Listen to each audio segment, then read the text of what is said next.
Have you ever wondered why the rich and the successful and the wealthy people seem to attract success more and more compared to the average person? And if you ask them, what's your secret? Almost all of them will tell you it's all about a new way of thinking. Like they have a different perspective. It's all about a different mindset.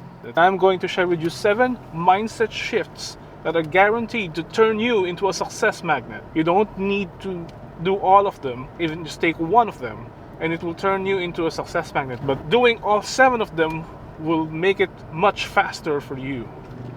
So these have also helped me in my career in the software technology industry, landing crucial roles, and also have helped me inspire other people and train other future leaders. And they're also inspiring others and teaching others how to become success magnets as well. Shift number 1, bias for action. Always, always, always better than complete preparations. Growing up, we are taught to just think things through, make sure that you have crossed all the T's and dotted all the I's, and you have considered every single possible outcome, that you have considered all angles. But in reality, there's no such thing as perfect information when you need it at that moment. Sure, perfect information exists. One thing you need to embrace: perfect actionable information always comes too late. Learn to embrace that whatever information you have, just go with it. Take action. You have to understand that even if you're unsure at the moment, taking action early on is always better than taking action resulting from a perfect information but done too late. If you come to think of it, if you take action with partial information, what damage can you do that will not be reversed? It's much more painful to say, I should have done this earlier, I should have gotten this, we missed the opportunity. It's more painful to say that than it is to say, hey, I acted too early. And you also have to remember, time is the most important resource. You can never get back time. So if you take action early, you save more time and it will result to more benefit bottom line. Alright, number 2, skills is miles better than titles and status.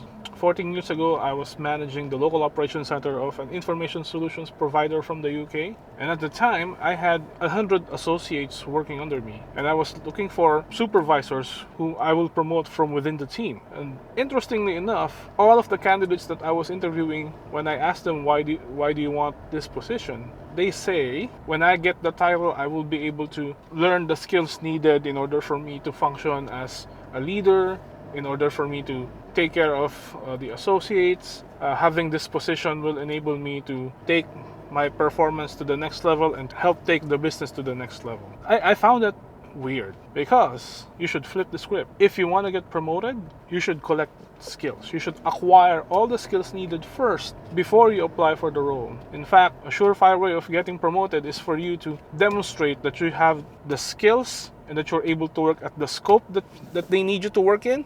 And that will give them the confidence that you will be able to grow into that role and that you have what it takes in order for you to become successful. So, don't fall into that trap of faking it until you make it. You can do that 1 or 2 instances. It's an exception to the rule, not the norm. And it will be very unhealthy for you to be in a position of high accountability when you don't have the skills figured out yet. So, my advice: learn the skill, practice the skill, master all of the required skills, and then step into the role. Acquiring and mastering the skill is simply the stress-free way in order for you to get to the next level. And people know that you're genuine, you're authentic, you can be vulnerable. You can say, hey, I need help, because you're not thinking about what other people will think of you since you don't know. You are more vulnerable, you're more insecure if you know that you should know things, but you don't know. So my advice: acquire the skill. You don't need to be a super ultra master at it. Just know enough to be dangerous. Alright, mindset shift number 3. Every fulfilling thing takes time. Like, no shortcuts. Like what I've said earlier. Don't make faking it until you make it a way of life. That's not healthy. Just look at Kobe Bryant. Mamba mentality. Like, he's saying that, you practice in the morning, practice after lunch, practice in the afternoon, practice in the evening, and do that every day for the next 5 years. And you can just imagine the separation that you are building from those who practice every summer, like 3 days a week. Everything fulfilling takes time. Mastering a skill, establishing credibility, building relationships, taking care of your health, becoming a fit person. all of the things that really benefit you in the long term, they almost always take time. So you need to embrace that. Don't rush, no shortcuts. All right, mindset shift number 4. Successful people know the value of working hard and working smart. Growing up, reading all the books about career advancement and management best practices, people will always say, don't work hard, work smart. They glorify the concept of working smart, and somehow it kind of puts a disdain on this concept of working hard. To some extent, I agree. For organizations, for companies, for large groups of people, or for firms and establishments that have a collective body of intelligence, working smart is a non-negotiable. You should be able to pool all of your collective intelligence and make sure that you have found a way in order for you to do the work efficiently and on a smarter level. But for individuals such as you and I, hard work is much more beneficial. First, hard work teaches you all the things you don't realize about yourself. It teaches you what your limits are, stretches your limits. Hard work forces you to learn more about yourself than you could ever imagine. Show up, do the work, and you will learn. And hard work, consistent hard work, also teaches you how to do things a bit more efficiently. Like just the act of working consistently and working hard will also allow you to discover more efficient ways of doing that work, because you gain process dexterity. In time, you'll grow into an expert. And with that expertise, you are able to tell everyone that this is the smart way of doing the work. So, hard work gives smart work. So that's the first benefit. The second benefit of working hard is it builds character. Remember, if there's anything that attracts success more than anything else, it is character. And character is forged through hard work. Alright, mindset shift number 6. Losing is always better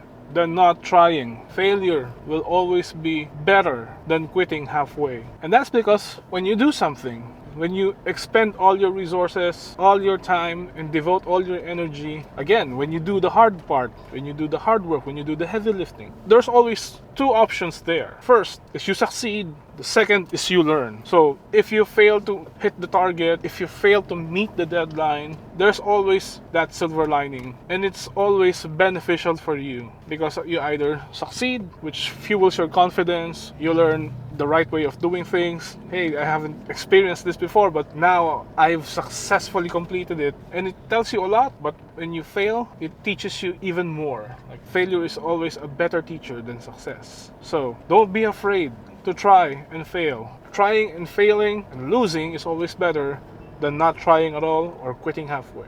Mindset shift number 6. If you're feeling lost, you don't know what to do, the surefire way to get you out of that state is to find and fix problems. Wherever you are, there is certainly a concern, a challenge, or a problem, no matter how small. Find that small problem, fix that small problem. And what you'll find is when you fix one problem, it gives you the confidence to tackle on the next problem.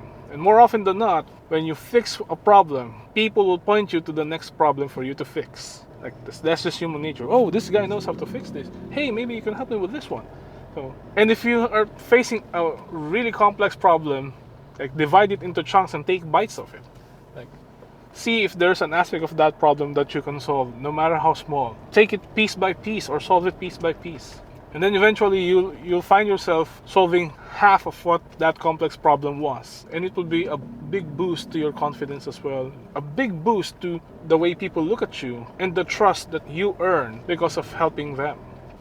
It's not really my problem, but what I found out is that if I try to help people with their own problems that are out of my scope, they appreciate you even more. Like they may not say it right then and there. They may not even recognize or reward you right then and there. But trust me when I say, the people who matter, they know that you have that attitude. If you're an associate trying to fix problems, I can tell you that somewhere 2 or 3 levels up above you, someone notices that, hey, this person is trying and solving problems that are beyond his scope, and he's doing a good job at it. That is one way of getting your name out there without really trying too hard to impress your boss or your colleagues. Just find and solve problems. Add real value to wherever you are. Mindset shift number 7.